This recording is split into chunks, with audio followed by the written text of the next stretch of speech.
এনসিপির কোন নেতা কোন আসনে লড়বেন জানেন? সার্জিস আলম। এনসিপির উত্তরাঞ্চলের মুখ্য সংগঠক সার্জিস আলম আসন্ন নির্বাচনে লড়তে পারেন পঞ্চগড়ের 2 আসন থেকে। পঞ্চগড়ের বোদা এবং দেবীগঞ্জ উপজেলা নিয়ে গঠিত এই আসন। আক্তার হোসেন। জাতীয় নাগরিক কমিটির সদস্য সচিব আক্তার হোসেনের নির্বাচনী আসন হতে যাচ্ছে রংপুর 4। রংপুরের কাউনিয়া ও পীরগাছা উপজেলা নিয়ে গঠিত এই আসনে প্রভাব ছিল সাবেক বাণিজ্য মন্ত্রী টিপু মুন্সি। তাসনিম জারা। এনসিপির সিনিয়র যুগ্ম সদস্য সচিব ডাক্তার তাসনিম জারা লড়বেন ঢাকা 17 নম্বর আসন থেকে।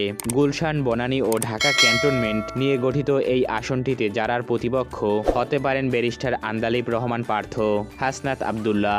এনসিপির দক্ষিণাঞ্চলের মুখ্য সংগঠক হাসনাত আব্দুল্লাহ নির্বাচন করবেন কুমিল্লা 4 থেকে। কুমিল্লার দেবিদ্বার উপজেলা নিয়ে গঠিত এই আসনটি নাহিদ ইসলাম।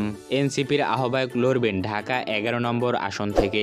ঢাকার বনশ্রী, বাড্ডা, ভাটারা, রামপুরা সহ উত্তর সিটি কর্পোরেশনের অংশ নিয়ে গঠিত ঢাকা 11 আসন।